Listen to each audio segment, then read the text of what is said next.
સુરતમાં ખજોદર dumping site પર ભયાનક આગ ફાટી નીકળી છે। બપોરે 11 વાગ્યાથી લાગેલી આગ પર 5 સ્ટેશનની 7થી વધુ પણ ગાડીઓ દ્વારા પાણીનો સતત મારો ચલાવીને કાબૂમાં લેવાના પ્રયાસો કરી રહ્યા છે। જોકે કલાકો થવા છતાં પણ આગ પર કાબૂ મેળવવામાં નથી। કચરામાં લાગેલી આગ પગલે ધુમાડાના ગોટે ગોટા 5 કિલોમીટર દૂરથી પણ જોઈ શકાય છે। આ ખજોદ ડમ્પિંગ સાઇટમાં આગ લાગવાને લઈને વિપક્ષ નેતા પાયલ સાકરિયા દ્વારા આક્ષેપો કરવામાં આવ્યા છે।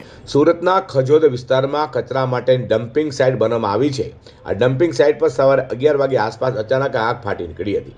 ઘટના અંગે ફાયર વિભાગને જાણ કરવામાં આવતા 5 સ્ટેશનથી 7થી વધુ ગાડીઓ ઘટનાસ્થળે દોડી ગઈ હતી અને ખુલ્લી જગ્યામાં કચરો હોવાથી પવનના કારણે આગ પર કાબૂ મેળવવામાં ફાયર વિભાગને ભારે જહેમત કરવી પડી રહી છે।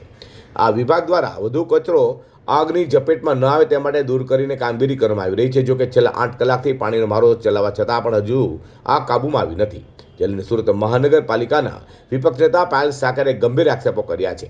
પાયલ સાકરિયા સાથે વિપક્ષ દંડક રચનાબેન હિરપરા અને બીજા કોર્પોરેટરોએ ખજોદ ડમ્પિંગ સાઇટની મુલાકાત દરમિયાન જણાવ્યું હતું કે આજે સવારથી ખજોદ ડમ્પિંગ સાઇટ પર પણ આગ લાગેલી છે અને અનેક કલાકો વીતી ગયા છતાં પણ આગ હજી સુધી કાબૂમાં આવી નથી। માહિતી મળતાની સાથે વિપક્ષ આમ આદમી પાર્ટીની ટીમ ઘટના સ્થળે પહોંચી હતી, પરંતુ 4-5 કલાક વીતી ગયા છતાં કોઈ પાલિકાના અધિકારી અહીંયા ફરક્યા નથી અને અધિકારી પણ અહીંયા ફરક્યા નથી। પોલીસમાંથી પણ કોઈ ફરક્યું નથી, જેના પરથી સ્પષ્ટ થાય છે કે આ લોકોની કેટલી મિલીભગત હશે જે મનપાની ગંભીર બેદરકારી દર્શાવે છે।